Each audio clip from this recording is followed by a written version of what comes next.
Yes, no, maybe. I don't know. Can you repeat the question? You're not the boss of me now. You're not the boss of me now. You're not the boss of me now. And you're not so big. You're not the boss of me now. You're not the boss of me now. You're not the boss of me now. And you're not so big. Life is unfair. Hoy hablaremos de los gobernantes mexicanos, desde el presidente que limpió las marranadas de Salinas hasta el copetudo. A cada presidente le dejaban el país como trapo de cocina, pero a Zedillo como una servilleta. Su sexenio comienza con el movimiento zapatista y una gran salida de divisas. Sin duda, nos la vimos como mi compa el Taza, al ponerse su cubrebocas y todo para pagar las deudas del error de diciembre. El charmín que propuso Zedillo para limpiar todo fue atender los rezagos sociales en Chiapas y estimar recursos para el combate de la pobreza. En 1995, cerca de 1.500.000 trabajadores se quedaron sin empleo y aumentó la migración al gabacho. La recesión hizo que muchos perdieran sus casas y cerraran sus pequeños negocios.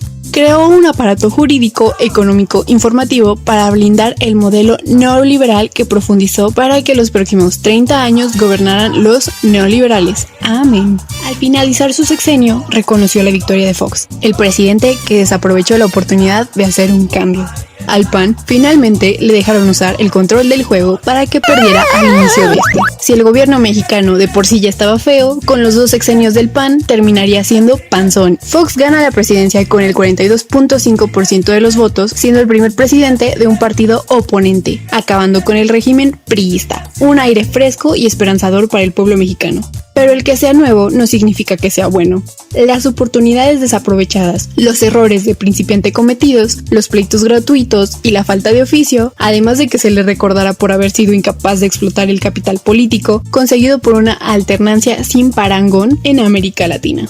No heredó el herpes monetario como Zedillo, llevó a cabo una política económica aceptable. El problema fue que su sexenio inició al mismo tiempo que la recesión en Estados Unidos. En este caso, fue la culpa de factores externos y no internos. Técnicamente, reprobé porque el profe la trae contra mí. Pero a pesar de su mala suerte, logró consolidar la estabilidad macroeconómica y gran parte de esto fue gracias a la autonomía del Banco de México, que heredamos de nuestro furcio malvado Carlos Salinas. El fomento a la lectura y cine fueron los 2 temas de la cultura nacional que el presidente Vicente Fox tocó en su tercer informe de gobierno. Hablemos de la peor cruda que nos ha dado y ningún menudo la ha curado. La segunda parte de La Máscara, el sexenio de Felipe Calderón. El PAN fue aquel niño que nunca ha tocado el balón en el partido, y cuando por fin se la pasan, se cae tropezándose con su propio pie. En el sexenio patrocinado por el Bacacho, Calderón asume la presidencia como quinceañera, pero el escenario en el que llega es parecido al ensayo de un estudiante de agronomía, pues tiene que hacer frente al control territorial de zonas del país por parte del narcotráfico. Una guerra entre cárteles de la droga, conflictos con Estados Unidos por la narcoviolencia en la frontera, un flujo constante de drogas hacia el país del norte y un aumento considerable del consumo de drogas ilícitas. Para el 2011, la periodista Carmen Aristegui fue despedida de la cadena MBS, ya que en su programa habló de un presunto problema de alcoholismo del presidente. La violencia escaló a niveles altísimos. El número de víctimas derivadas de esta situación creció de manera exorbitante y los cárteles no se replegaron ni disminuyeron su ritmo de actividad.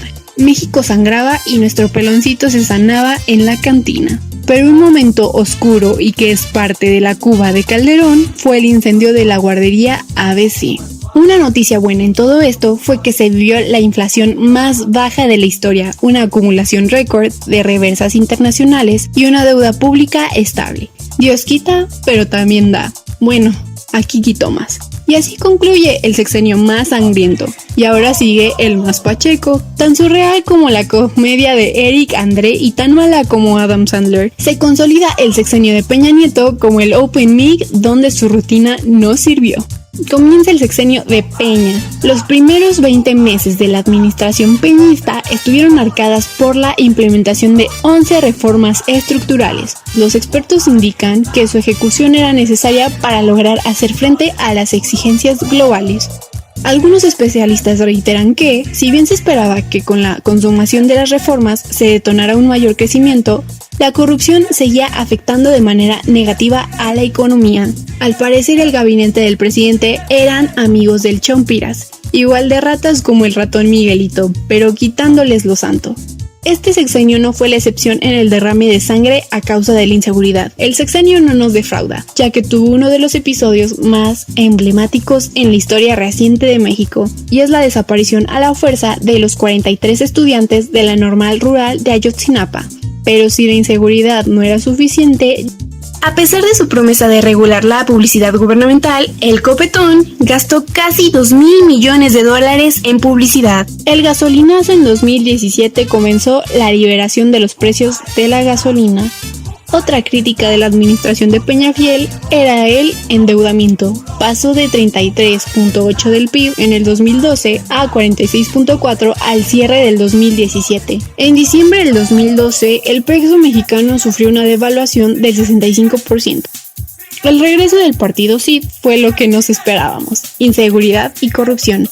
Ahora, el triunfo de la obsesión en este sexenio, por el momento, sigue sin dar frutos y desilusiona como sus antecesores. Pero eso ya es arena de otro costal y una llena de abono.